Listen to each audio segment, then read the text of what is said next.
Bonsoir à tous, bienvenue dans Culture Sang et Or, saison 5, épisode 3. Au sommaire aujourd'hui, nous reviendrons en première période sur le match du week-end face au Bayer Leverkusen et le match nul 2-2 arraché par le Racing Club de Lens. Nos consultants partageront leur analyse et leurs impressions sur ce match.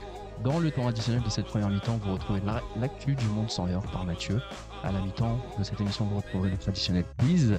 En seconde mi-temps, nous ferons un zoom sur notre invité du jour. Nous nous projetterons sur les deux derniers matchs de préparation du RC Lens face à Versailles puis Leicester. Les compos, les attentes, les adversaires, nous ferons un point complet sur ces deux derniers matchs de préparation. Nous conclurons cette émission avec les traditionnels pronostics de la Team Culture Sang et Or. Pour m'accompagner ce soir, il enchaîne une deuxième titularisation et affirme sa place de titulaire pour la saison 2024-2025. Bonsoir Thomas. Salut personne, bonsoir à tous. Fait remarquable, il n'a pas gagné le quiz la semaine dernière, mais il n'y a pas participé. Bonsoir Guillaume. Salut Pierre-Sam, bonsoir à tous les supporters lensois. Nous sommes en pleine période de mercato et Culture Sang et Or a également décidé de renforcer son équipe avec une nouvelle recrue. Bonsoir Jimmy. Salut Pierre-Sam, bonjour à tous. Pour conclure, nous accueillons notre invité du jour, entraîneur de la section C6 du Racing Club de Lens. Bonsoir Michael Derancy. Bonsoir à tous. Merci d'être avec nous ce soir. Culture Sang et Or est en direct avec vous pendant au moins une heure. Réagissez dans le chat de l'émission, likez nos émissions, abonnez-vous. Et si vous aimez nos contenus sur YouTube, Spotify, etc., Culture Sang et Or est également présent sur Facebook, Twitter et Instagram, alors n'hésitez pas à nous suivre. C'est comme ça que vous nous donnez de la visibilité et on vous en remercie. Tout de suite, on siffle la première mi-temps. Messieurs, ce samedi, le Racing Club de Lens a affronté le Bayer Leverkusen dans sa phase de préparation. Premier très gros test et un match nul arraché 2 partout, une prestation encourageante selon Will Steele qui a déclaré ceci.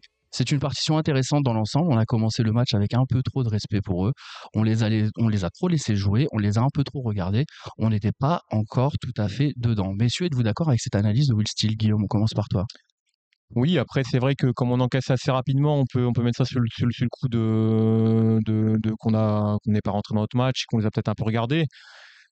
Après, moi j'ai trouvé qu'on a réagi assez vite, donc j'ai pas forcément ressenti cette pression par rapport à un match amical d'une équipe qui aurait du mal à rentrer dans son match.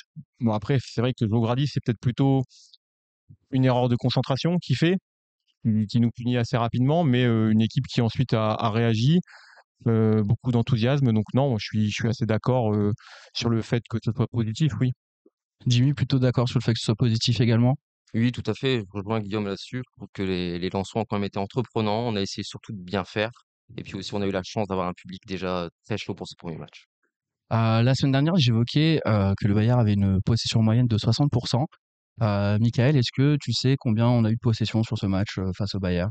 Non, je crois qu'on a été à peu près à 50-50. C'est ça, à peu près 50%, 53% de possession pour être précis. Est-ce qu'on doit y voir, Michael, un coup de force de la part du Racing Club de Lens ou est-ce que il faut prendre ça avec un peu plus de pincettes, sachant que c'était le deuxième match de préparation du Bayern avec une équipe? Oui, effectivement, le fait que ça soit que le deuxième match de préparation pour le Bayer, qui en fait tourner également, ça peut être un élément. Après nous, je pense que il faut qu'on et je pense l'objectif de Will Steele, c'est de mettre sa propre marque. Et je pense dans le prolongement de ce qui a été fait sur les dernières saisons, c'est justement cette possession, garder le ballon pour bien préparer les actions qu'on va retrouver sur le terrain, en essayant peut-être d'aller un peu plus vite devant. Mais je pense que le point numéro un de l'entraîneur, c'est vraiment de construire déjà, de garder le ballon, de pouvoir avoir de la possession. Donc je pense que c'est déjà pas mal par rapport à un adversaire comme le Bayer. Je pense que c'est un bon point d'avoir rivalisé dans la possession du ballon. Thomas, t'es plutôt d'accord avec ça?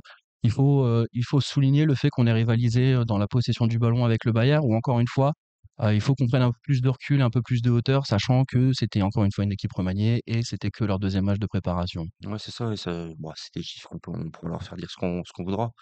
Mais l'idée, c'est que, Mickaël le dit, on est dans la continuité de ce qui a été fait sur plusieurs saisons auparavant, mais on a une petite modif avec un numéro 10 en soutien des deux attaquants, ce qui va nous permettre aussi de garder un peu plus le ballon et de peut-être mieux distribuer par rapport à ce qui se faisait l'année dernière, où on avait des fois parfois du mal à trouver nos deux offensifs ou le seul offensif et les deux sur le côté, suivant les matchs. Mais c'est encourageant puisque si on a le ballon, on sait qu'on pourra bien l'utiliser avec les pistons et nos 2 attaquants, en poste.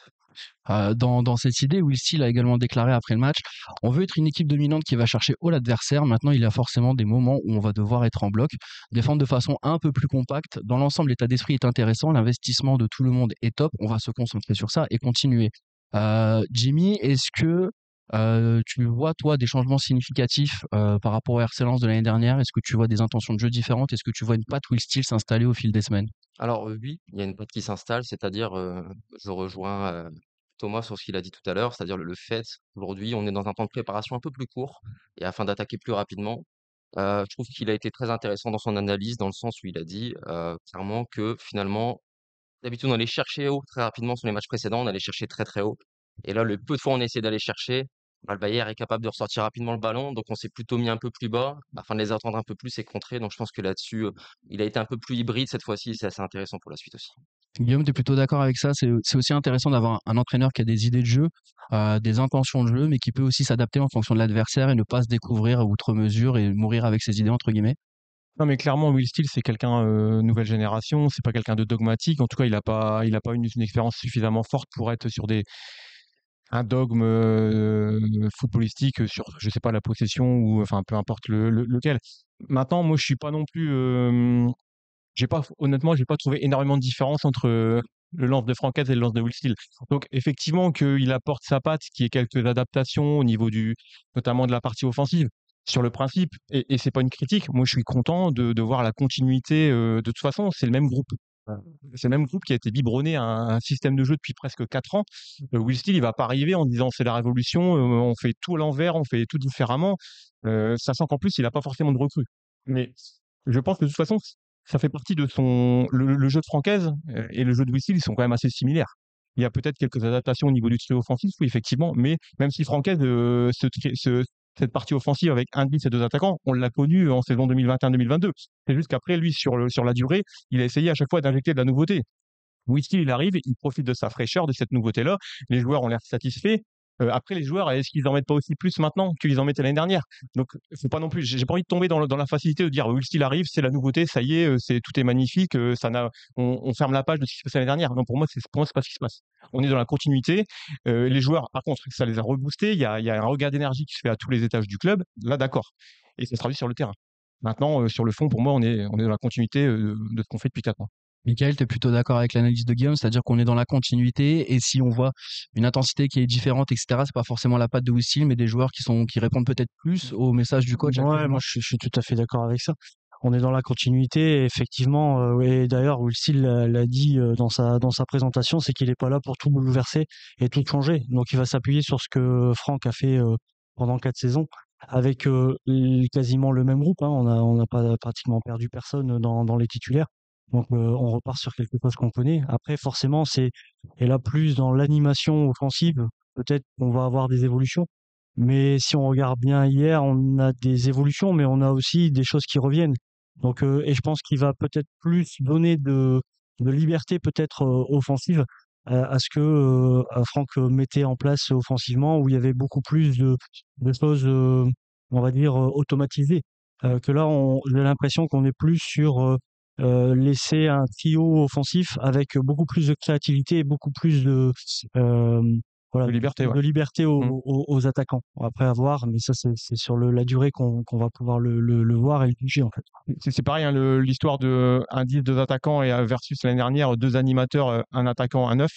Quand tu regardes le match de samedi, bah, Sotoko, il est à la fois, des fois il est attaquant, des fois il se remet dans son rôle un peu l'année dernière, juste derrière. Saïdi bouge beaucoup. Bon, c'est peut-être Fulgini, ça change pour lui parce que l'année dernière, il était un peu plus cantonné, effectivement, demi-espace gauche. Enfin, voilà, cette partie gauche. Et là, il est un peu plus central, avec beaucoup de liberté. Mais, enfin, c'est pas là, les différences, c'est pas non plus, tu vois, c'est des détails, c'est important. Les détails sont importants. Et le coach, le nouveau coach, il a besoin de s'affirmer avec des détails. Mais il faut pas non plus, pour moi, en tirer des conclusions où il y a pas la révolution, il y a rien de. Après, sur le travail du trio offensif, il y a le travail offensif, mais aussi le travail Ouais. défensif. Mmh. Et dans le replacement, c'est là peut-être qu'on peut avoir peut-être des différences. C'est dans le replacement des attaquants avec Saïd des fois et Sotoka qui se replaçait à gauche et à droite Ouais. et Fulgini Fulgini dans l'axe. Ouais. Voilà, après, mais ça s'est fait aussi sous Francaise. Donc, il y a l'animation offensive des attaquants, mais il y a aussi l'animation défensive des attaquants quand il va falloir aller récupérer le ballon. Donc voilà, c'est ces petites évolutions, peut-être, c'est la patte ou le style qui va arriver un petit peu à la fois. Mais en 15 jours ou un mois, ça fait à peu près un mois qu'il est là. Voilà, on révolutionne pas un jeu en un mois, donc il va, je pense, voilà, s'appuyer sur tout ce qui a été fait pendant ces 4 saisons. En parlant d'évolution et de petits détails, je ne sais pas si vous avez remarqué, mais moi c'est quelque chose, c'est un fait qui m'a marqué pendant le match. C'est le retour dans le jeu lensois des frappes en dehors de la surface. On en a vu quelques-unes samedi. C'est d'ailleurs en prenant sa chance que Grady arrache le nul. Jimmy, est-ce que tu penses que c'est une consigne du coach? On parlait de liberté, Michael parlait de plus de liberté pour les attaquants dans l'animation offensive. Est-ce que tu penses que c'est une consigne du coach de prendre plus sa chance quand l'opportunité se présente? Et est-ce qu'on doit s'appuyer sur ce type de phase offensive, sur ce type de phase offensive, pardon, et prendre sa chance, prendre des frappes dehors de la surface qu'on faisait pas forcément la saison dernière. Je pense que si on prend le discours de beaucoup de coachs en Ligue 1 ou même au niveau amateur, il n'y a aucun coach qui va, on va dire, empêcher cette frappe de loin. On va souvent la solliciter. Sauf que régulièrement, on dit aussi aux joueurs de lâcher plus rapidement le ballon et donc il y a ce manque d'initiative. Si on donne plus de liberté aux joueurs, d'initiative, la prise de risque est plus constante et c'est pour ça qu'on trouve aussi des frappes de loin. Et je rejoins là-dessus tout le monde sur le fait que on sent qu'il y a plus de liberté offensive, donc il y a une prise de risque, donc il y a des frappes, il y a des dribbles. Des fois, on perd plus le ballon, mais c'est pour ça que je pense aujourd'hui qu'on a plus de frappes. Mais je pense pas que ce soit une consigne directement dit et qui est cherchée à Mmh. être appliquée Mmh. directement, immédiatement. Parce que je pense qu'énormément de coachs vont le dire, cette consigne-là, c'est mon avis. Thomas, tu penses que c'est de fait parce que le coach donne plus de liberté, qu'on va prendre plus facilement notre chance? Tu penses pas que ce soit une consigne donnée par le coach? C'est juste l'animation qui veut ça et les joueurs qui prennent plus leur responsabilité? Ouais, peut-être que sur ce match-là, on a eu plus d'opportunités aussi de frapper. Donc, il y a peut-être des joueurs qui sont pas qui sont encore en confiance. L'année dernière, il y a des moments où on n'a pas frappé parce que on marquait pas depuis 3 matchs et que les mecs le sentaient pas et qu'on avait l'impression qu'il fallait rentrer dans le but pour marquer. Et je pense pas non plus à l'inverse que notre coach l'année dernière nous disait de pas frapper de loin. On parle de liberté, mais il les a pas bridés non plus. C'est qu'à un moment donné, en attaque, on avait beau tout tourner dans tous les sens, on n'y arrivait plus pour marquer. Donc, c'est une solution comme une autre. Les centres, à un moment, les centres, ils passaient pas le premier poteau, c'était compliqué. Là, on avait la confiance et il y a le but qui vient de là, donc pourvu que ça dure. Guillaume, tu penses vraiment que c'est l'aspect confiance qui joue justement sur ces phases de jeu, sur ces phases d'attaque? Ouais, enfin, ça tourne un peu. L'idée de base pour moi, c'est de dire que les cartes sont redistribuées, hein, même si le groupe n'a pas évolué, les hiérarchies, les statuts au sein de l'équipe, du groupe, ceux qui étaient sous l'ère Francaise, ben, ils évoluent puisqu'il y a un nouveau regard à la tête de l'équipe. Donc, les joueurs peut-être veulent se montrer ça aussi. C'est le premier match amical au stade. Il y a 40 000 personnes. Voilà, donc il y a envie aussi de peut-être de briller. Donc ça peut être par une frappe, ça peut être par une prise d'initiative, comme on le dit. Donc, et je rejoins aussi Michael sur le fait que Francaise, peut-être, il avait au niveau offensif. Après, au bout de 4 ans, peut-être que tous les ans, il cherchait à améliorer son équipe. Et à un moment, il avait vraiment essayé sur la partie offensive, d'avoir aussi des routines. Et peut-être que Wolski, enfin, pour moi, le plus dur au foot, c'est de travailler l'animation offensive. Mettre en place du défensif, c'est compliqué, mais on y arrive. La création offensive, c'est très dur. Et Wolski, il a un mot derrière lui. Donc, de toute façon, je pense qu'il s'est d'abord attaqué à la structure de l'équipe, le chantier, sa défense, ses milieux. Il va peut-être euh, au fil du temps aussi demander à ses attaquants des principes ou des schémas qui va lui-même travailler avec eux. Pour l'instant, il leur laisse beaucoup de créativité. Peut-être que ça va aussi l'aider à voir ce qu'il aime et ce qu'il n'aime pas. Et il fera des retours, des adaptations et des conseils à ses joueurs. Et s'il y a des prises initiatives, des frappes de loin qu'on a plutôt vu en deuxième mi-temps, moi j'ai plutôt vu ça en deuxième mi-temps. Est-ce que c'est pas aussi parce que le Bayern, en termes de pressing, je pense que physiquement, est-ce qu'ils nous laissaient un peu plus peut-être un temps d'avant, un temps de plus pour pouvoir frapper? Parce qu'ils jouaient peut-être un peu plus bas et on avait cette opportunité à 25 mètres de déclencher. Voilà, après, il y a plein de paramètres et je me sens pas là ici de tirer des grandes conclusions sur ce qu'on a vu samedi après-midi. Michael, t'es plutôt d'accord avec Guillaume quand il dit que le plus simple, entre guillemets, c'est de d'abord travailler l'animation défensive, d'abord travailler la défense, et ensuite travailler l'animation offensive. Tu penses que dans le schéma de Will Steele, il veut d'abord s'appuyer sur une base défensive et ensuite travailler les schémas offensifs? On est obligé d'avoir une solidité défensive. Après, encore une fois, on s'appuie sur quelque chose qu'on connaît très bien. Je veux dire, les trois derrière, je pense que s'il n'y a pas de départ des trois, ce sera je pense, la charnière centrale de la saison. Derrière, on sait qu'il y a des joueurs qui peuvent rentrer et faire le roulement en cas de suspension, en cas de blessé. Au milieu de terrain, bon, là, sur l'aspect milieu défensif, c'est un petit peu plus ouvert, je pense. Donc voilà, oui, je pense la base d'une équipe, c'est effectivement la solidité défensive, l'animation défensive. C'est plus facile pour moi, c'est pas une question de plus facile, parce que l'animation défensive est souvent difficile à mettre en place en fonction des C'est moins compliqué. animations. Ouais, c'est moins compliqué, mais ça prend beaucoup de temps également. Et après, offensivement, effectivement, on peut partir sur la créativité et là laisser un petit peu de liberté aux joueurs et du coup, l'animation, on va dire que c'est les joueurs qui vont la faire un petit peu en fonction du système qu'on va mettre en place. Donc effectivement, les entraîneurs souvent se mettent en priorité l'animation défensive. Ouais. Autre fait marquant de ce match, messieurs, Eli Wahi remplaçant, Will Steele a déclaré sur la titularisation de Saïd. Il a joué car il le méritait, c'est un attaquant de très haut niveau et sa performance a été récompensée par un but de haut niveau. Jimmy, pour toi, simple choix tactique ou doit-on y voir un Eli Wahi sur le départ? Moi, j'y vois plus aussi peut-être, on a l'image, au dernier match où il était un peu recadré, à un moment par Will Steele. On n'a pas le contenu des séances, on n'est pas forcément présent aux séances, mais peut-être qu'effectivement, il attend plus de lui et c'est aussi peut-être simplement un signal de lui dire: «J'attends beaucoup plus.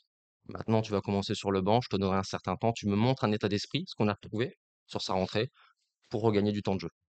Guillaume, plutôt d'accord avec ça? Plutôt un message envoyé à Eli Wahi plutôt que des instances de départ? Je sais pas s'il y a une seule raison, je sais pas, celle de Jimmy, j'achète. Mais après, je pense aussi quand même ce qui agite autour de Willy Wahi sur des rumeurs de transfert, etc. Ça joue. Ça joue. Si on part du principe que Will Steele il est en train de vraiment de travailler sur le début du championnat. Peut-être qu'il y a une forte incertitude sur le fait de pouvoir compter sur Wahi au début du championnat, donc il se dit est-ce que j'ai pas intérêt à plutôt travailler ma doublette Sotoka Saïd. Voilà, donc j'ai pas la réponse, j'ai mis des hypothèses. L'hypothèse de Jimmy, elle me paraît plausible. Je pense que celle-ci également. Euh, Après, l'avenir nous dira si c'est un simple recadrage ou une simple envie de voir plus, ou si c'est parce qu'il y a des choses qui s'agitent autour de lui. Thomas, Je ouais. rajoute aussi que c'est peut-être aussi un message pour Wesley Saïd en disant Oui, c'est vrai. t'as fait le taf, Mm. 5 buts avant ce match-là, mais Non, mais on pouvait aussi mettre Saïd Wahi en attaque et pas mettre Sotoka. Bien sûr. On pouvait faire ça aussi. Sotoka, c'est un des hors défenseurs qui a le plus de temps de jeu aussi sur toute l'équipe. Donc, je pense aussi que c'est un homme de base de Will Steele, le même qu'avec notre coach précédent. Et là, voilà, pour revenir à Wesley Saïd, c'est aussi le message pour lui en disant, t'as fait le taf, tu dois faire des bonnes séances, tu marques beaucoup, donc on va continuer là-dessus. Michael, 3 hypothèses qui viennent de sortir. Ouais, non, moi je ferai pas d'hypothèse. Simplement, c'est que effectivement, Wesley fait une très très bonne préparation. Et je pense que si Wesley est un peu débarrassé de ces petites blessures qui le gênent hein, tous les ans, c'est un super attaquant. Il nous a marqué des buts fabuleux les dernières saisons. Donc, je pense que oui, montrer à un attaquant qu'on lui fait confiance en le mettant titulaire sur un premier match de préparation à Bollaert, c'est effectivement un message important pour lui. Peut-être implicitement également le fait de mettre un attaquant qui peut être titulaire également sur le banc en début de match, c'est peut-être également un message qu'on lui fait passer en lui disant il faut mettre un petit peu plus. Donc ouais, effectivement, je rejoins un peu toutes les idées et c'est vrai qu'on passe beaucoup de messages, l'entraîneur passe beaucoup de messages à travers les compositions qu'il peut faire. Maintenant, on n'en est que voilà, on n'a pas encore commencé le championnat. Je suis pas sûr que Eli Wahi partira d'ici la fin du mercato parce qu'il y aura très peu de mouvements, je pense. Voilà. Et après, on aura besoin de tout le monde. Je pense qu'on aura besoin de tout le monde sur la saison. Et Eli fera certainement des différences aussi à certains moments. Donc, tout le monde est important. En parlant de mercato, on a vu l'entrée de Malang Sarr à la place de Kevin Danso. On avait fait un débat il y a 15 jours, notamment avec Guillaume, pour la saison à venir. Donc, je reviens donc sur la question qui avait été posée, puisque toi, Guillaume, tu ne le voyais pas en tant que remplaçant de Kevin Danso.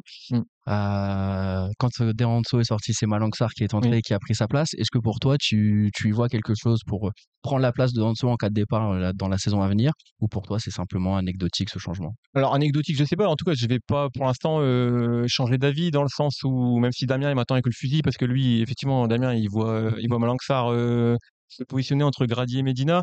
Moi, je vois plutôt hier après-midi le changement, quelque chose de conjoncturel. Enfin, je vois ça comme ça, hein. Après, c'est mon analyse. Danso, ils veulent faire sortir parce que Danso, là aussi, je pense que malgré tout, il reste entre guillemets sur le quai de départ.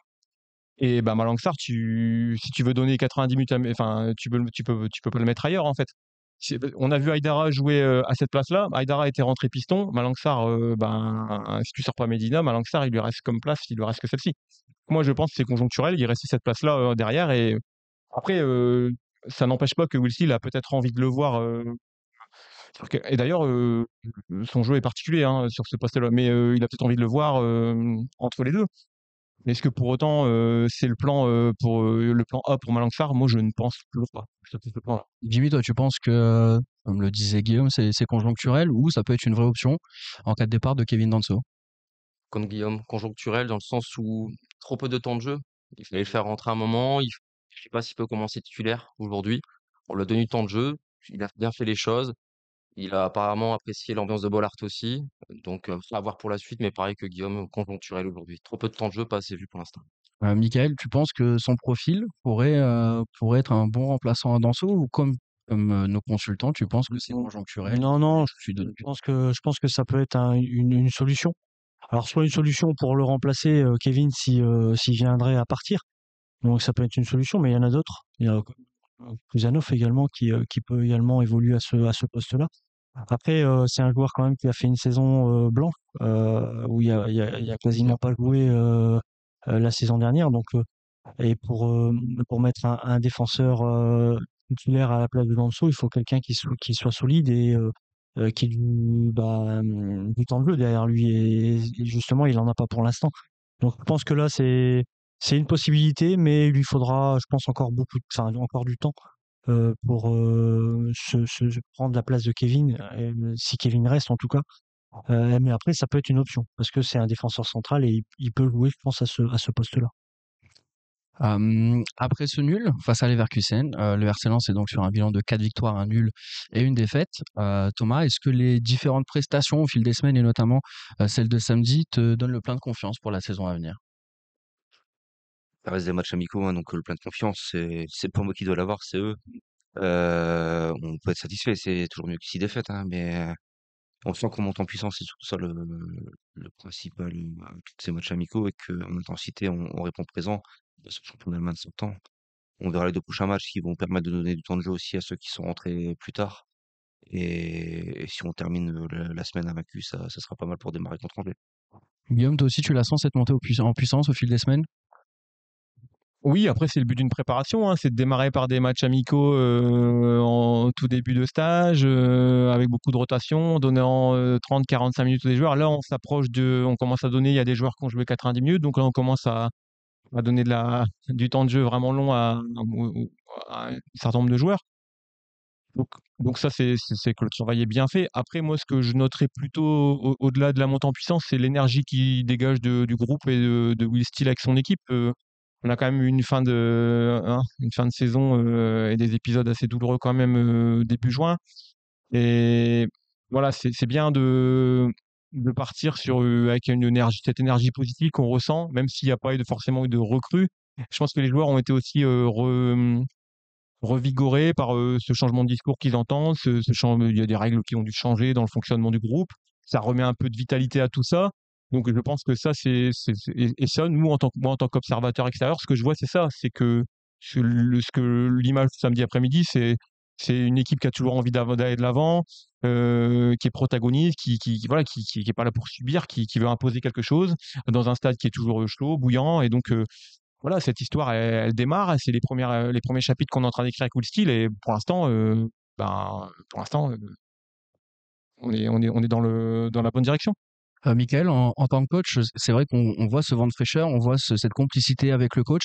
Est-ce que c'est une donnée importante dans la performance d'un joueur et d'une équipe d'avoir un groupe soudé, d'avoir une complicité avec le coach? C'est essentiel d'ailleurs dans les stages de préparation qui sont effectués. Il y a une grande place qui est mise justement sur sur cette cohésion, sur cet esprit de groupe, il y a toute une partie du stage qui est uniquement basée sur la cohésion. Donc, la relation entraîneur-entraîné, forcément, elle est primordiale. Si le discours ne passe pas bien, ça peut pas fonctionner. Donc, c'est le point essentiel de la préparation.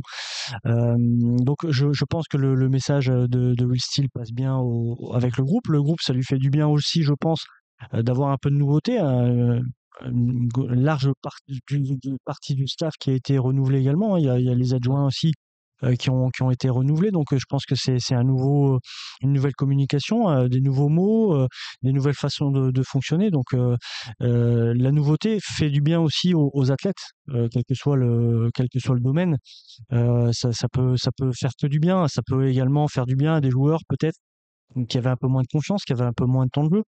Donc, des joueurs peut-être qui sortiront un petit peu de l'inconnu, et à qui on va donner confiance et à qui on va donner du temps de jeu. Donc, voilà, c'est toujours positif. Enfin, en tout cas, il faut prendre le positif dans le changement d'entraîneur ou le changement de staff. Très bien, messieurs, je vous remercie. On va passer au premier tour de table et je vais vous demander des notes pour chacun d'entre vous, des notes pour un joueur. Jimmy, on va commencer par toi. Quelle note pour Florian Sotoka sur ce match? Mmh, sur 10? Sur 10. Sur 10, je lui mettrais 6. 6. Et pourquoi 6? Comme l'a dit un peu Guillaume tout à l'heure, parfois un peu, on retrouve ce qu'il faisait avec Aise et parfois on le retrouve un peu trop bas, on aimerait le voir un peu plus haut. Cette indiscipline peut parfois être contre-productive, je pense. Très bien. Thomas, toi, ton joueur, c'est Nampalis Mendy. Tu lui mets combien, Nampalis? Ouais, si, aussi, 6 aussi. Et pourquoi 6 du coup? ouais, on parlait de Mendy, après, c'est pas perdu des ballons, mais j'aime bien sa capacité aussi dans les petits espaces à parfois se retourner et à relancer le ballon vers l'avant ou aussi en numéro 10 qui est juste devant lui.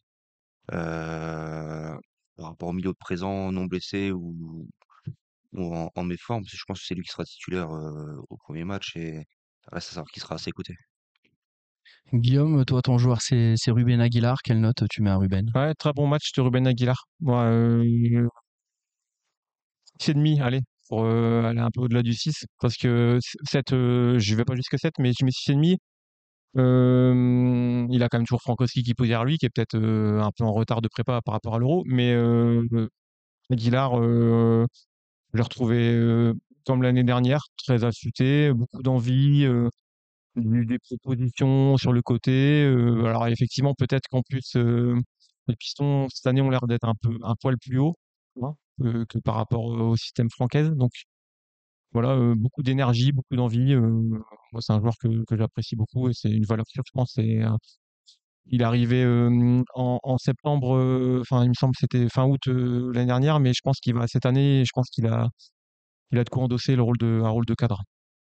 Carrément, tu penses qu'il pourrait prendre la place de Frankowski et s'installer dans le couloir droit? Alors, un cadre du groupe. Je parle pas forcément du terrain, mais je pense que dans le groupe, voilà, c'est un rôle de cadre qu'il doit prendre. D'accord.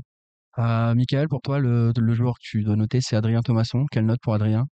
Adrien Thomasson, il a un des postes les plus difficiles, hein, dans ce système de jeu-là. Au milieu de terrain, Franck lui avait donné un petit peu déjà ce rôle de milieu relayeur qu'on pourrait appeler avec.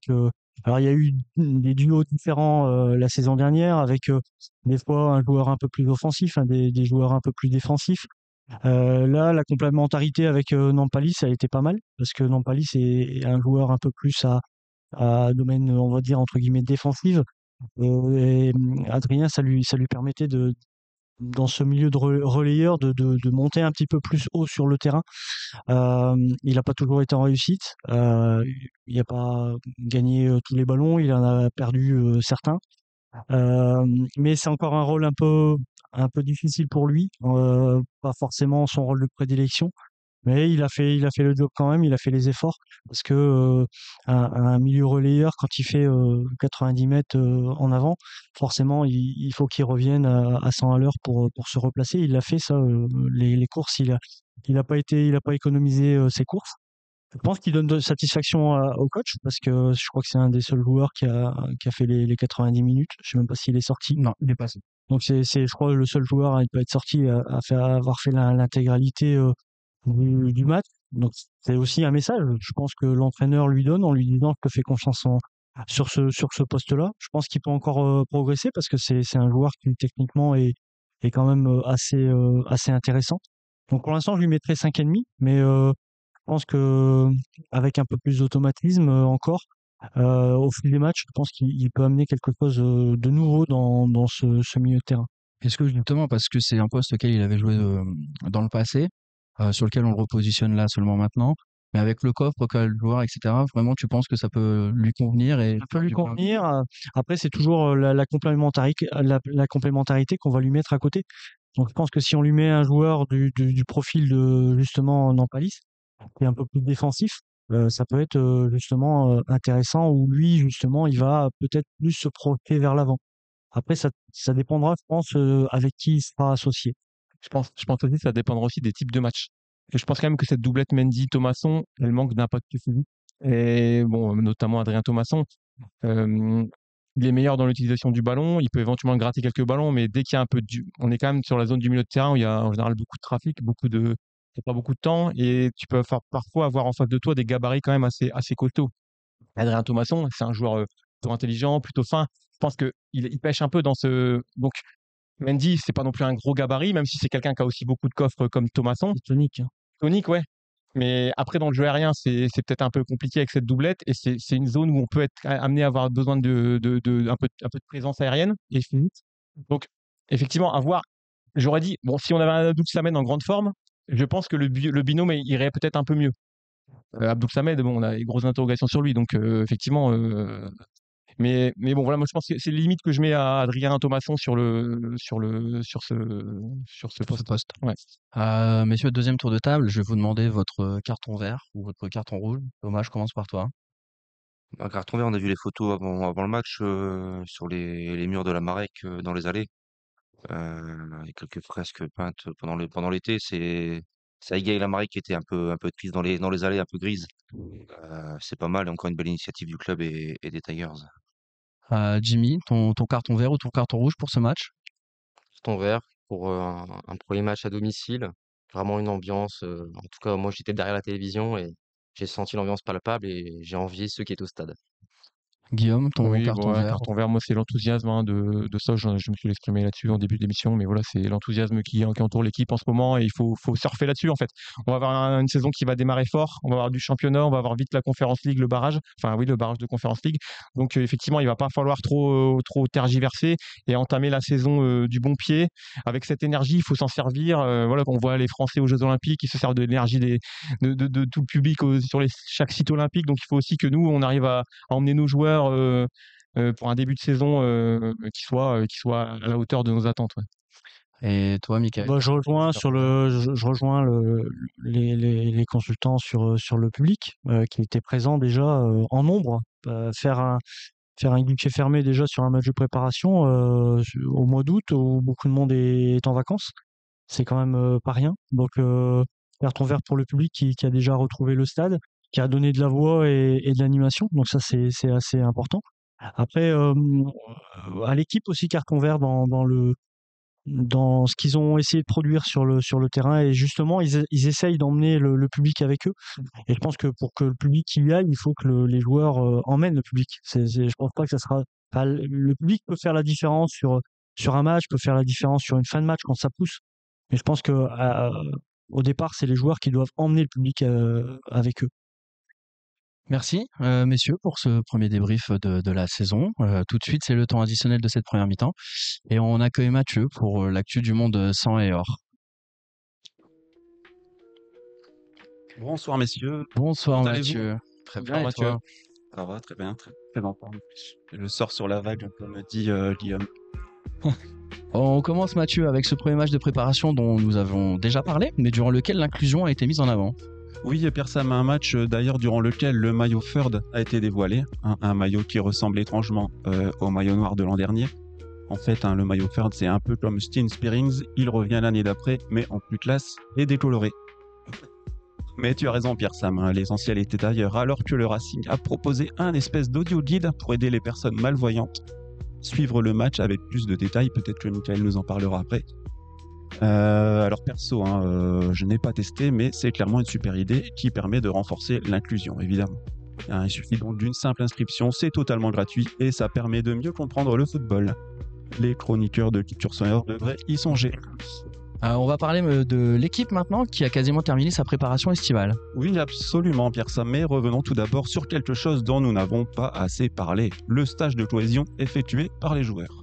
Alors le stage de cohésion, on commence à le connaître, c'est devenu un peu la mode dans le milieu du sport, mais c'est quoi exactement un stage de cohésion? Alors eh bien c'est un moment sympatoche qu'on passe ensemble, qui sert à tisser des liens, à se rapprocher, à créer des affinités et à vivre des moments un petit peu intimes. Dans le Pas-de-Calais, ça fait longtemps qu'on appelle ça un repas de famille. Alors on a vu les joueurs faire du vélo, des jeux d'équilibre, du laser game, des tangrammes par équipe de 4. Alors le travail en équipe de 4, on sait ce que ça donne, c'est comme les séances de travaux pratiques au lycée, il y en a toujours un ou deux qui ne foutent rien. Chez nous, on appelle ça un Thomas Fauvergue. Le temps additionnel touche à sa fin, Mathieu. Oui, mais avant de finir, Pierre Sam, si tu me le permets, évidemment, et même si tu en as déjà parlé rapidement, j'aimerais revenir sur l'arrivée, sur la pointe des pieds, de notre nouveau chroniqueur, Jimmy. Alors, le prénom a volontairement été changé, pardon. Oui, Jimmy, c'est son nom de scène. En vrai, il s'appelle François, mais Jimmy, ça faisait quand même un peu plus stylé que François. Alors, en fait, je vous explique. On s'est dit, on va inviter les frères Steele. Mais Will, Edward et Nicolas, ils sont vachement occupés. Donc, on s'est dit, on va inventer le quatrième frère, Jimmy Steele. Alors, pour ceux qui écoutent l'émission podcast, n'hésitez pas à aller voir la vidéo sur YouTube pour voir à quel point notre rookie ressemble à notre rouquin préféré. Bref, un autre rookie, j'ai bien dit rookie, Jimmy Steele est le nouveau requin de l'émission et on sait qu'il nous éclairera par ses connaissances tactiques et techniques. En tout cas, c'est un plaisir d'accueillir un élément de qualité dans l'équipe. C'était un peu comme une frappe de mule de Jonathan Grady en pleine lucarne. On n'y croyait plus. Allez, bonne semaine. Merci Mathieu pour ce temps additionnel de la première période. J'espère te revoir la semaine prochaine et puis j'espère revoir Jimmy aussi rapidement dans l'émission. Tout de suite, on passe au quiz. Le thème du jour, ce sera faits marquants et statistiques. Je vous propose de faire 2 équipes, Thomas Fauvergue, Jimmy, Mickaël, Guillaume.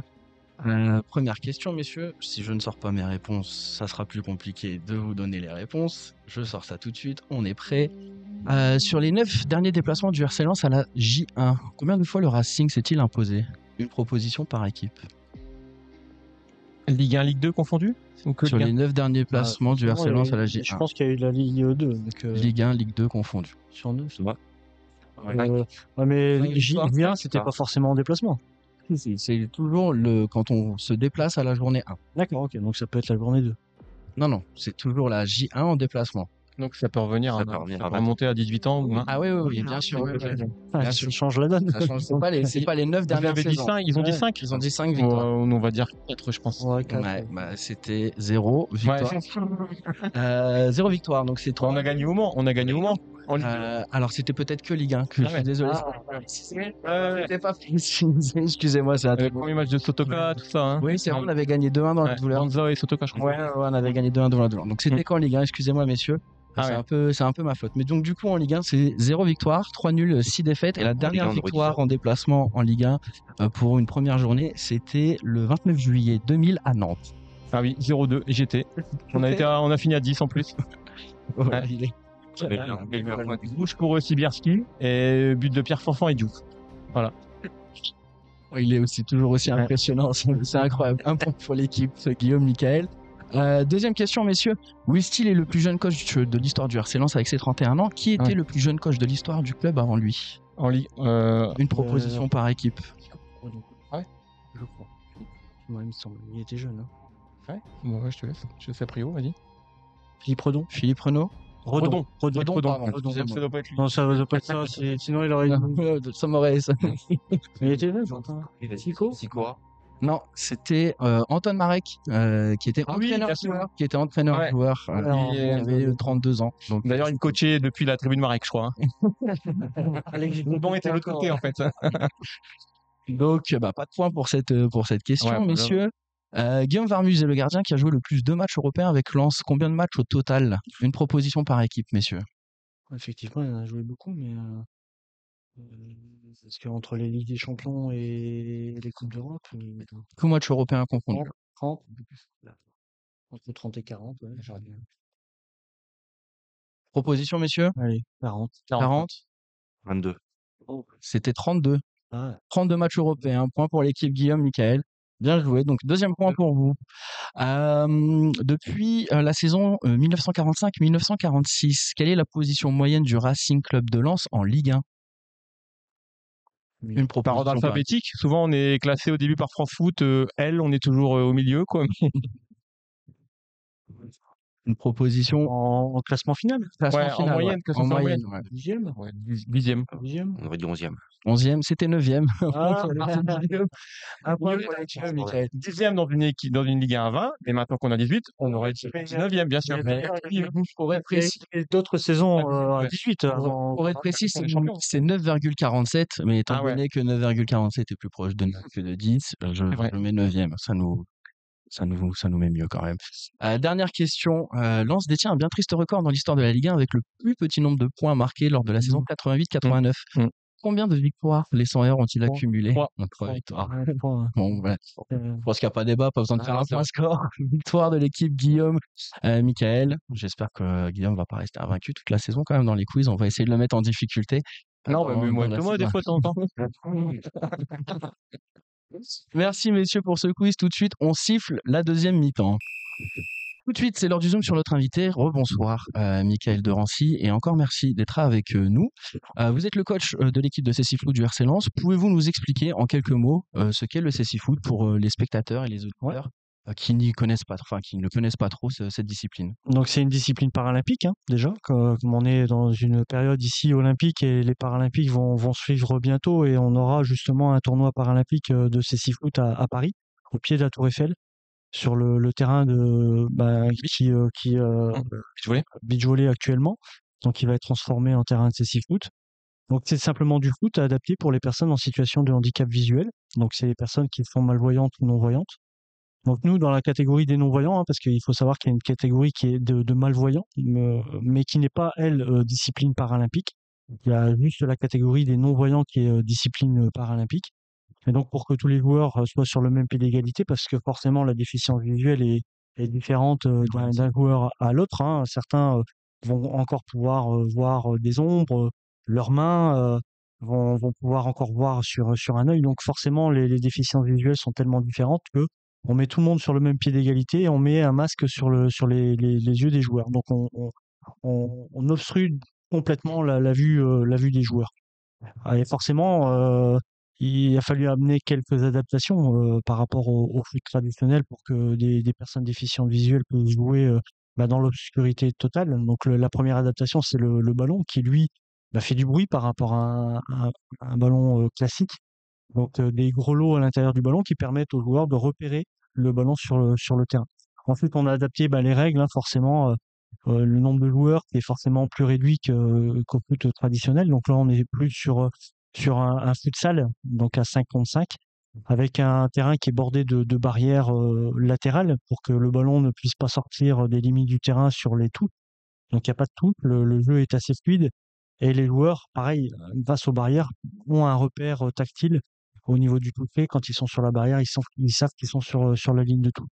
Et ensuite, c'est des règles en fait qui sont tirées du futsal, tout simplement. Donc nombre de fautes limité, etc. Et ensuite, des guides sur le terrain ou en dehors du terrain. Donc il y a 3 guides par équipe. Donc le premier guide de l'équipe, c'est le gardien au niveau défensif. Tout à l'heure, on parlait de l'animation défensive. Qui lui est voyant pour le coup. Qui lui est voyant du coup, c'est le seul joueur sur le terrain à être voyant, à ne pas avoir de masque. Par contre, il a une grosse contrainte, c'est que il a une petite surface devant son but qui fait 5 mètres sur 2, donc très petite surface. Il n'a pas le droit de sortir de cette surface. Donc il a le droit de mettre les mains à l'intérieur, mais il n'a pas le droit de sortir de cette surface. Donc ce qui rend sa tâche un peu compliquée dans l'espace dans lequel il évolue. Contre, comme il a ses yeux, il va pouvoir guider ses défenseurs. Donc c'est la petite défensive qui va pouvoir guider. Ensuite, on a le coach sur le côté qui lui va gérer et guider les joueurs quand ils seront dans la partie centrale du terrain. Et on a un guide qui se place derrière le but adverse, donc derrière le gardien adverse, qui lui va gérer la partie offensive. Et donc les 12 derniers mètres, c'est ce guide qui va permettre aux joueurs de savoir où se trouve le but déjà, et la cible, et puis donner des indications. Est-ce qu'il est seul? Est-ce qu'il y a encore un défenseur devant lui? Est-ce qu'il peut tirer? Donc voilà, c'est la communication qu'on va mettre en place avec le guide offensif pour pour essayer de marquer les buts. D'accord. Question peut-être un peu bête, mais en termes, parce qu'il y a plusieurs guides, plusieurs consignes, est-ce que justement en termes de communication, c'est pas trop la cacophonie? Est-ce que vous arrivez quand même à vous entendre, etc.? Alors, les règles sont faites justement pour qu'il y ait le moins de cacophonie possible et que tout le monde ne parle pas en même temps. Donc, le terrain est décomposé justement en 3 zones. Donc, on a cette zone défensive, cette zone offensive et la zone centrale entre les deux. Et en fait, les zones, en fait, c'est le ballon qui va déterminer quel guide va pouvoir parler. Alors, par exemple, si le ballon est dans la zone offensive et donc du coup pour la zone défensive pour l'autre équipe, c'est uniquement le guide offensif et les gardiens de cette zone-là qui vont pouvoir parler. Si le ballon est à l'intérieur de la zone centrale, c'est uniquement les coachs qui vont pouvoir parler. Donc les guides et les gardiens n'ont pas le droit de parler. Donc on a chacun sa zone de guidage et du coup ça réduit le nombre de personnes qui peuvent parler. D'accord, très bien. Et en termes de temps de jeu, on est sur combien de temps pour un match? Donc on est sur un temps un peu plus court. La différence par rapport au foot, c'est qu'on est sur du temps effectif. Donc le chrono est arrêté à chaque temps mort. Donc on est vraiment sur du temps effectif. Et on est sur 2 fois 15 minutes. D'accord. Il peut paraître assez court, mais sur un vrai match, ça peut paraître, c'est assez long parce que Ça fait 25 minutes, quoi. ça peut faire entre Ouais. 20 et 25 minutes Ouais, en ouais. fonction des matchs, si le match est fort Faut arracher, ouais. haché ou pas. Et c'est beaucoup de concentration pour les joueurs. Donc c'est des fois des matchs qui durent assez longtemps quand même. D'accord. Pour en revenir à toi, Mickaël, comment t'es devenu coach de CC Foot? Quel est ton parcours? Alors mon parcours, c'est au départ un parcours d'éducateur classique dans des clubs ici de la région, notamment au niveau des jeunes, beaucoup de catégories de jeunes qui m'ont porté jusque j'ai commencé très très tôt à l'âge de 15 ans, donc D'accord. j'en ai bientôt 50, donc faites le calcul. Donc voilà, et puis en 2014, j'ai eu la chance de pouvoir aller sur un tournoi de CC Foot sur la métropole lilloise. Et puis j'ai été assez surpris de ce que des joueurs de foot avec un masque sur les yeux et juste un ballon qui faisait du bruit sur le terrain étaient capables de faire. Ils jouaient même des fois mieux que moi au foot. Donc j'ai été assez surpris et donc du coup j'ai voulu en savoir un peu plus. J'ai organisé dans le club où je me trouvais, donc à l'époque c'était à Violaine. J'ai organisé pour le club une sensibilisation pour qu'on en sache un peu plus de cette discipline. Donc j'avais fait venir des joueurs de l'équipe de France sur une journée à Violaine. Et voilà, donc ils nous ont expliqué, ils nous ont montré ce que c'était. Et on a eu la chance ce jour-là d'avoir un jeune déficient visuel, un jeune non-voyant, Alan, qui avait 16 ans à l'époque et qui venait découvrir aussi cette discipline et qui voulait faire du foot, lui. Donc, et grand fan et supporter du RC Lens. Et en fait, voilà, ça a été le déclic un petit peu, ça a été le facteur déclenchant de la section parce que ça aurait été très facile pour nous d'envoyer Alan à l'époque sur un club en région parisienne, mais ça aurait été difficile pour lui de pouvoir se déplacer en région parisienne pour s'entraîner. Donc l'idée très rapidement, ça a été de l'intégrer au club et puis de construire quelque chose autour de lui. Voilà, c'est parti comme ça en septembre 2014 où il a signé sa première licence à l'AS Violaine. On a construit, on a eu Cyril, un deuxième joueur, qui est venu nous rejoindre et on a commencé les entraînements en octobre 2014 à 3, donc Ouais. 2 joueurs, un coach. Ça peut paraître peu sur le terrain, mais on a commencé comme ça. Et très rapidement, Alan et Cyril m'ont dit ouais mais coach, nous on veut pas faire seulement des entraînements, on veut faire également des matchs. Donc il a fallu construire et puis on a construit une équipe autour d'eux. Et en 2016, on a fait notre première équipe à l'AS Violaine de CC Foot et on a participé au championnat de France à partir de 2016 avec l'AS Violaine. Et puis voilà, depuis en aiguille, on est arrivé en juin 2010 au 18 au Racing Club de Lens. Donc la création du CC Foot à Lens, c'est juin 2018, c'est ça? C'est ça, tout à fait, officiellement en juin 2018.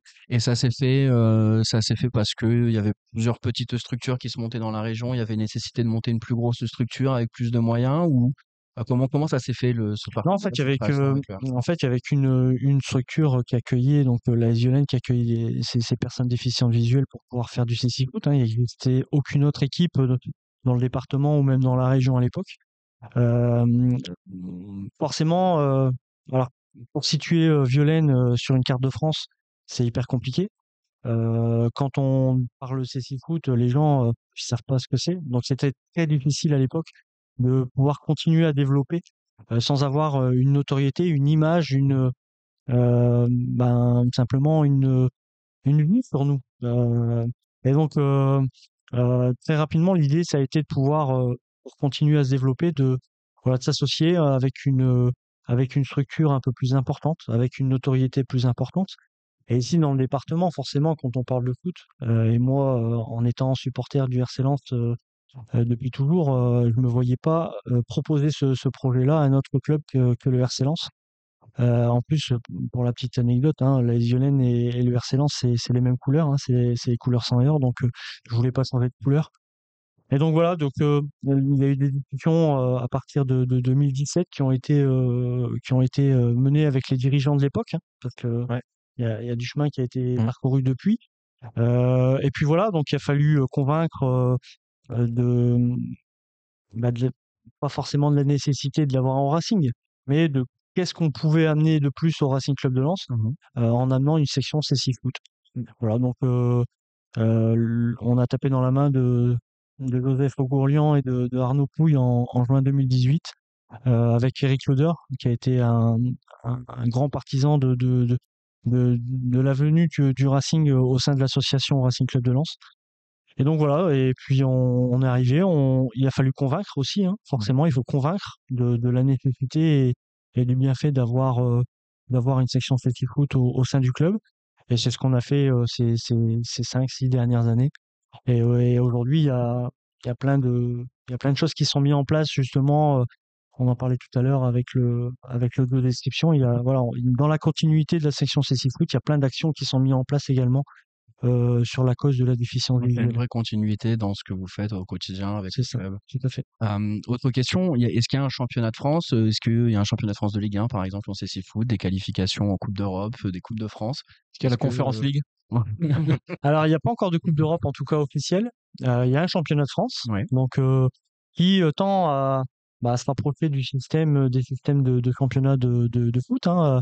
Il y a encore quelques années, on avait une poule unique, hein, on rencontrait tout le monde. C'était un championnat, voilà, Beaucoup de à déplacements, du coup, non? beaucoup de déplacements Ouais. avec une poule unique. Et puis voilà, l'idée avec les autres responsables et les autres clubs en France, c'était justement d'aller vers le système foot parce que on reste du foot. Et donc là, depuis les 2 dernières saisons, on est parti sur une expérimentation d'un championnat à 2 niveaux, D'accord. avec une D1 et une D2. Et donc là, à partir de la saison 2024-2025, on va rentrer vraiment officiellement sur une D1 et une D2 avec des montées et des descentes chaque fin de saison. Et aujourd'hui, le RC Lens se positionne en Donc D1 ou en D2? on est en D2. D'accord. Donc voilà, on est parti en 2014 d'une feuille blanche. On part de loin parce qu'on a encore une équipe assez jeune et on est aussi dans les valeurs du Racing et on est aussi dans ce que le Racing peut faire avec la formation. Et nous, on veut également travailler beaucoup sur la formation des jeunes aussi au niveau du CC Foot. Donc, on a une académie avec des jeunes qui ont entre 7 ans et 14 ans, 14-15 ans. L'idée, c'est qu'à partir de 15 ans, ils puissent intégrer l'équipe très rapidement pour continuer leur progression et intégrer l'équipe 1, entre guillemets, le plus rapidement possible. C'est ce on a fait avec des jeunes déjà. Younes, qui a 17 ans aujourd'hui, qui a commencé il y a 4 ans à l'académie et qui est dans l'équipe maintenant. Donc voilà, c'est l'idée d'amener ces jeunes et la relève à pouvoir défendre le maillot du RC Lens. Donc, il y a une Coupe de France également, qui est un peu différente la Coupe de France au foot parce que on ne joue pas une Coupe de France avec premier tour, deuxième tour. Nous, c'est un tournoi en fait Ouais. qu'on fait Un sur un plateau, un peu, week-end. ouais. Un plateau d'un week-end où voilà, il y a des tirages au sort, il y a des poules, et puis on essaye d'aller voilà, jusqu'à la Coupe de France. En termes européens, donc il n'y a pas de Coupe d'Europe, il y a simplement alors, si on peut prendre un peu le parallèle avec le foot, c'est une ligue un peu où on peut s'inscrire sur un championnat européen qui existe depuis 2 saisons. On n'y participe pas pour l'instant. C'est la Super League version Et voilà, c'est un petit peu ça. Même si elle n'est pas forcément fermée, elle est encore assez ouverte. Ouais. Peut-être qu'il faut encore un petit peu moins de moyens quand même pour y accéder. Mais voilà, c'est une super idée que certains clubs européens ont eu, notamment nos homologues de Charleroi en Belgique, qui eux, pour le coup, ne participent pas à un championnat national, mais ne participent qu'à un championnat européen. D'accord. Il y a l'équipe de Bondy en France qui a participé cette année à ce championnat européen. Voilà, mais après, forcément, ça demande encore des moyens supplémentaires pour encore se déplacer en Europe. Donc, aujourd'hui, on n'y participe pas. Peut-être que demain, on y participera. Et après, il y a les dernières compétitions, forcément, là, au niveau international et au niveau équipe nationale, on a un championnat d'Europe, une Coupe du Monde, et puis les Jeux paralympiques, forcément, tous les 4 ans. Très bien. Est-ce qu'on peut parler d'objectifs montés pour cette année, au Racing Club de Lens et Alors, Foot, pardon? pas forcément objectif noté sur le papier. Maintenant, si on en a l'opportunité et si on en a, et en tout cas, si on se donne les moyens sur le terrain et si les joueurs se donnent les moyens sur le terrain et si on y accède, on ira bien volontiers, même si le niveau de la Ligue 1, enfin de la D1 ou de la Ligue 1, hein, on ne sait pas encore comment on va appeler cette division. Là, on avait appelé ça Elite et Challenger. Donc la D1, c'était la poule Elite et la D2, c'était la poule Challenger.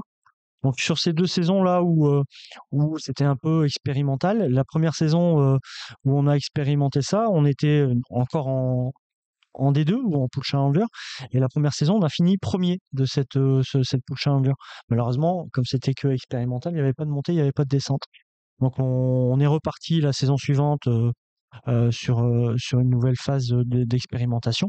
Et là, encore qualifié en poule Challenger, on finit 3e de cette poule, avec des équipes quand même assez solides comme Anderlecht, hein, club belge qui participe au championnat de France. Ah ouais. C'est voilà, Et pas Charleroi, du coup. voilà, et pas Charleroi du coup. C'est la seule équipe belge qui fait le championnat. Voilà, donc si on a l'opportunité de monter dans cette D1, ben, on le fera. Et puis ça permettra de continuer à évoluer, à se développer. Et puis voilà, l'objectif c'est déjà de pouvoir faire des bons matchs en D2, amener nos joueurs, voilà, avec de l'expérience, avec un peu plus d'expérience, leur donner de plus en plus de capacités. Et pour certains aussi, la possibilité d'aller vers le très haut niveau et le niveau international. Parler de Ligue européenne, de championnat français qui se structure. Est-ce que la professionnalisation dans le CC Foot, c'est quelque chose qui existe ou c'est pas du tout quelque chose qui est encore d'actualité? Alors ça existe malheureusement on peut les compter sur les doigts d'une main, des joueurs qui vivent du CC Foot, et encore grâce à des partenaires privés qui les aident par des subventions qui permettent à ces athlètes de se préparer. Mais on parle de 5-6 joueurs qui peuvent se le permettre, et sur le niveau international, parce que c'est des joueurs qui vont représenter la France ici aux Jeux paralympiques. Donc il a fallu leur permettre de se préparer. Voilà, après c'est à la marge et c'est très peu. Aujourd'hui, malheureusement, on est très loin de parler de professionnalisation dans le CC Foot. À l'instar de ce qui se fait dans le football professionnel, est-ce qu'il y a des mercatos? Comment vous construisez, comment tu construis tes équipes? Mercato, enfin pareil, c'est toujours la question qu'on va poser à un joueur qui vient de Nantes ou de Schiltigheim ou de Paris. Tu vas venir jouer à Lens, oui, mais pourquoi et comment je vais faire pour venir et comment je vais être hébergé, comment est-ce que je vais avoir du travail. Enfin, aujourd'hui, on est très loin de pouvoir proposer ce genre de choses à des joueurs complètement amateurs. Donc aujourd'hui, c'est un mercato, on va dire, des nouveaux joueurs qui arrivent. Alors des fois, on a des bonnes surprises, hein. La saison dernière, on a eu la surprise d'un joueur qui venait de l'étranger, hein, et qui venait faire ses études sur Lille, enfin qui fait ses études sur Lille. Donc forcément, l'équipe la plus proche c'est Lens, donc il vient jouer chez nous. Donc ça, c'est entre guillemets de la chance, des fois, d'avoir ces joueurs qui arrivent. Nous, on essaye plutôt d'avoir des jeunes déficients visuels qui arrivent tôt, donc jeunes.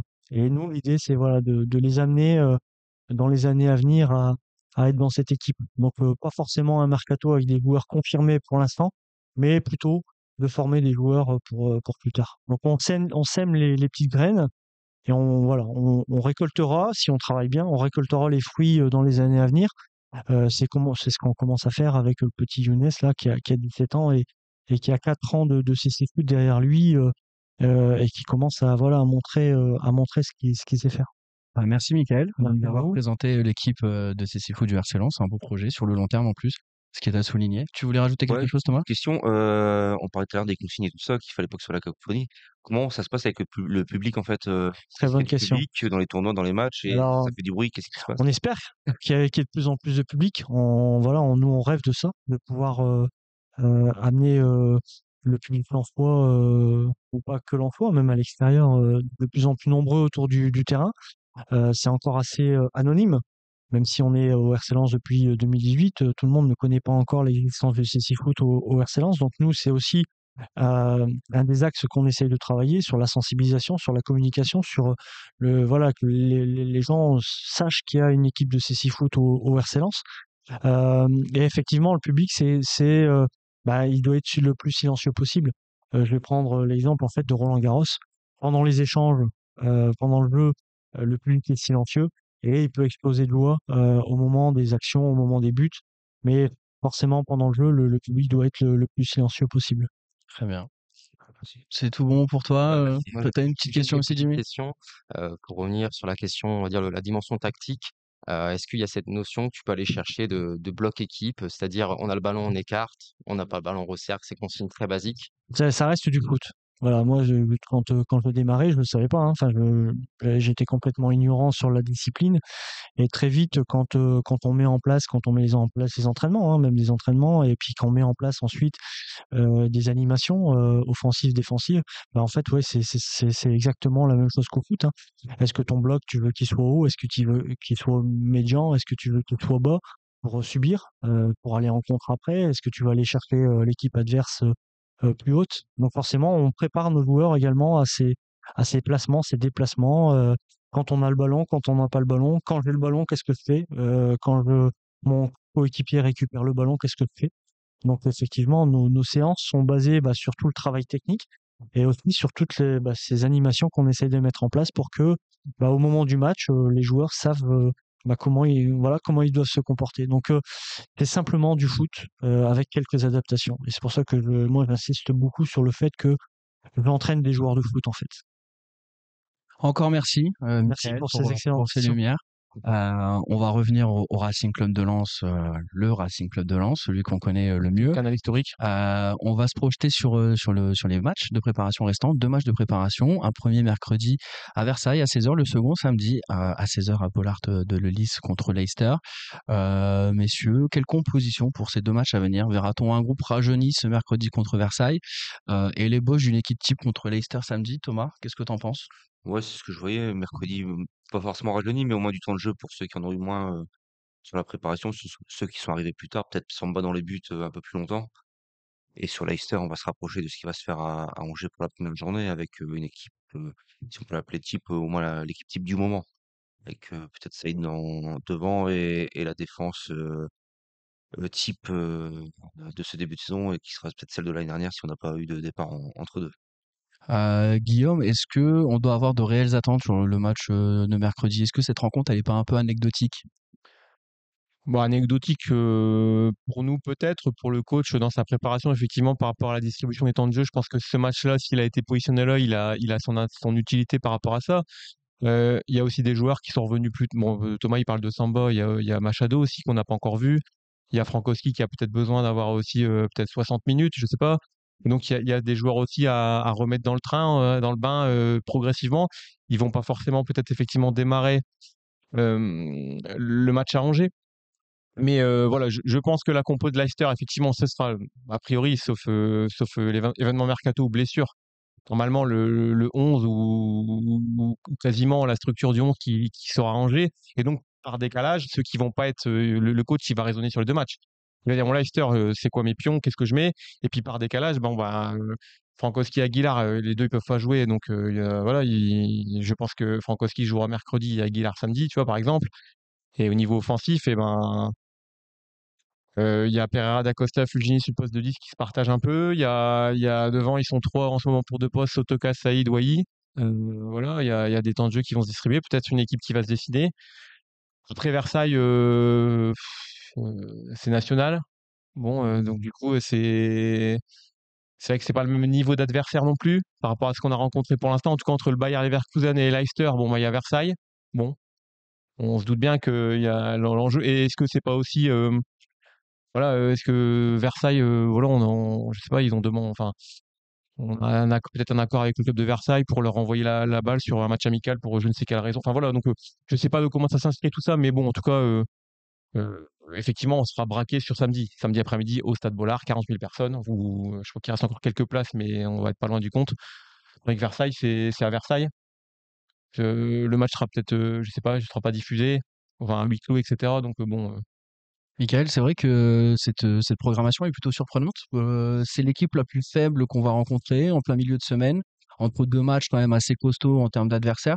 Comment toi tu vois ça en tant que coach? Est-ce que justement ça a Non, été fait avec l'Euro et anticiper le retour de certains joueurs et leur donner du temps de jeu? ouais, je pense que c'est ça. Je pense que c'est pour donner du temps de jeu à d'autres joueurs. Après, quand quand on est compétiteur, sportif à leur niveau, tous les matchs, on va les gagner.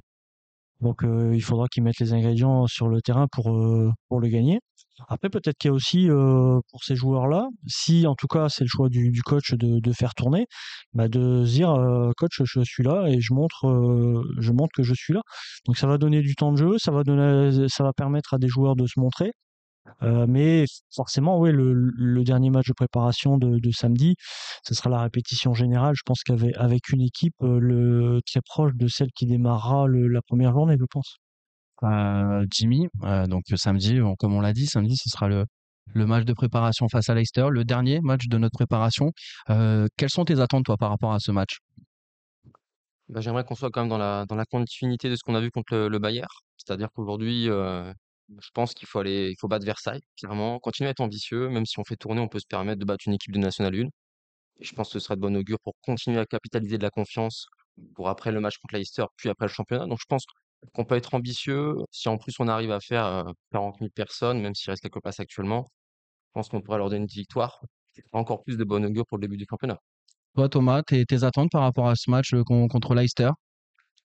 Ouais, c'est ça, c'est définir une équipe type qui va démarrer le championnat, emmagasiner de la confiance, assimiler les principes de jeu et faire entrer ceux qui ont besoin de temps de jeu pour le début de saison. Et ces 3 matchs en une semaine, ça va aussi nous permettre de prendre un peu de rythme pour la Coupe d'Europe qui arrive vite fin août avec 3 matchs par semaine. À l'inverse du Bayern, pardon, Leicester disputera son cinquième match de préparation face au RC Lens samedi. Le club anglais reste donc sur 2 victoires face à Villarreal et une D3 anglaise. Je vous avoue que j'ai pas mis le nom de la D3 parce que c'était imprononçable. 2 victoires 2-1, puis 2 défaites, Palerme-Augsbourg 1-0. Étant donné que la phase de préparation de Leicester sera plus avancée, est-ce qu'un résultat positif contre les Anglais samedi sera plus significatif? Est-ce que ça voudra dire plus quelque chose si on les bat que de battre le Bayern ou de faire match nul contre le Bayer Leverkusen samedi dernier? Guillaume. je ne sais pas si c'est en termes de score qu'il faut avoir des attentes. Je pense qu'on va avoir une équipe qui aura un profil totalement différent du Bayer Leverkusen. On va avoir des Anglais, comme tu dis, qui sont physiquement sûrement dans leur phase aussi finale de préparation, qui mettront peut-être beaucoup plus d'impact physique. Et eu égard à ce que je disais tout à l'heure sur la doublette Mendy-Thomasson, bah, on va peut-être les voir dans un contexte différent et peut-être qu'ils vont me faire mentir. Ou inversement, peut-être qu'ils vont exploser face à la pression de Golgoth anglais. Je ne sais pas qui est au milieu à Leicester. En tout cas, c'est plutôt ça qui est. C'est dans un profil d'équipe. Alors, même si on a eu le ballon contre le Bayern, on ne s'attendait pas forcément à l'avoir autant. Je pense contre Leicester, on peut peut-être imaginer l'avoir encore plus et voir un peu peut-être une équipe un peu plus qui joue un peu plus bas, qui a peut-être moins de qualité technique que le Bayern pour ressortir. Comment on peut mettre en place notre pressing, comment on arrive à contourner une défense peut-être un peu plus physique, un peu plus solide, plus rugueuse. Voir notre équipe dans ces conditions-là, puisque le Bayer Leverkusen en Ligue 1, bon effectivement, techniquement il y a Paris, il y a peut-être Monaco qui est capable de jouer enfin, en tout cas, d'avoir des joueurs de cette qualité technique. On a quand même vu Florian Wirtz, on a quand même vu, on l'a pas évoqué, mais voilà, on a fait quand même pris un superbe but de Florian Wirtz. Voilà, ils ont, Il y avait un bel oubli au marquage quand même, mais oui. ouais, enfin, faut quand même la prendre en demi-volée comme ça. Le ballon, lui, il bouge pas, le ballon non plus. Enfin, et voilà. Donc, Leicester, c'est du tout anglais, hein, bien sûr. Et puis c'est une équipe qui est promue, donc elle a pas cette assurance du Bayern qui sort d'une saison exceptionnelle en Allemagne, finale de Coupe d'Europe, victoire en Coupe d'Allemagne, champion d'Allemagne. Donc, plutôt ça que j'ai envie d'attendre, moi. C'est comment on va se comporter face à un profil d'équipe totalement différent et voir si on arrive à garder. Parce qu'effectivement, contre le Bayer Leverkusen, c'est peut-être plus facile de jouer comme on l'a fait. Parce on n'est pas favori, entre guillemets, on n'est pas favori, on s'attend peut-être à subir et puis finalement, ben, on se prend en jeu et on arrive avec le public à faire quelque chose. On verra contre Leicester. C'est ça qui, moi, en tout cas, que j'attends. Mickaël, on avait un consultant la semaine dernière, Damien, qui disait que justement faire un match contre le Bayern, c'était faire une sorte de test qui nous permettra de voir un peu comment se comporte l'équipe face aux équipes protagonistes de notre championnat. Et faire un match contre Leicester, ça permettra de voir comment se comporte l'équipe face à une équipe un peu plus reculée, un peu plus recentrée sur Ouais. elle-même. Est-ce que tu es d'accord avec ce parallèle? C'est intéressant de faire ces deux rencontres pour voir comment on se comporte face à une équipe qui est un peu plus protagoniste et au contraire, comment on se comporte face à une équipe qui va Ouais. un peu plus lâcher le ballon et qui va nous obliger un peu plus à faire le jeu. Ouais, mais c'est forcément dans les deux cas, c'est un test. C'est des tests à chaque fois, de toute façon, hein, les matchs amicaux, pour que ça soit des tests dans les animations qu'on veut mettre en place, offensives, défensives, face forcément à des joueurs avec des profils différents. Comment on va y répondre? Parce que forcément, après, est-ce qu'on a été jusqu'à chercher les profils d'équipe par rapport au profil des premiers matchs qu'on va rencontrer, Angers et d'autres? Donc, je pense qu'il faut, et je pense que c'est la philosophie aussi du staff, c'est qu'on veut s'occuper de nous avant les autres. Donc, je pense que même si c'est sur des équipes différentes, euh, je- on veut surtout s'occuper de nous et voir comment nous on évolue avant de savoir comment évoluent les autres. Même si forcément il faut s'adapter un petit peu à l'adversaire, mais on doit pas subir ce que font les autres, mais nous on doit faire l'inverse. Donc, voilà, je pense que cette préparation, elle est faite aussi dans ce sens-là. Merci Michael. On va tout de suite dans la continuité passer à vos pronos pour la semaine à venir. Je vais commencer par toi, Jimmy. Tes pronos pour le match contre Versailles et le match contre Leicester. Pour moi, 2 matchs ouverts. Je vois bien, une victoire de Lens contre Versailles, 4-2 et une victoire à Bollaert, 3-1. Thomas, On va gagner 5-1 contre Versailles et 3-1 contre Leicester. Michael, 2-0 et 2-0. Guillaume. Ouais, je vais dire Alors, 2-0, 0-2, vu que c'est à Oui, Versailles. c'est à Versailles. Ouais. 0-2 et 2-0. Je vais dire victoire à 3-1 contre Versailles et peut-être 2-1 contre Leicester. C'est bien, c'est plus positif que la semaine dernière déjà. Moi, je prends, je suis d'accord avec vous. Tant qu'on gagne, moi, ça me va, peu importe le score. Merci, messieurs, pour ce moment passé ensemble. C'est désormais l'heure de conclure cette émission. Merci à nos partenaires. Merci encore une fois à Mickaël de Merci Rossi à vous d'avoir pour passé ce l'invitation. moment. Merci à vous. C'était vraiment, enfin, merci à toi plutôt. C'était vraiment très, très intéressant. Merci à nos chroniqueurs présents autour de la table. Je remercie également Antoine et Damien à la technique. Et bien évidemment, merci à vous qui nous regardez, qui nous écoutez. Likez, commentez, abonnez-vous sur YouTube et aux différentes plateformes et pensez à vous abonner à la rubrique en direct sur YouTube. Bonne soirée et à la semaine prochaine.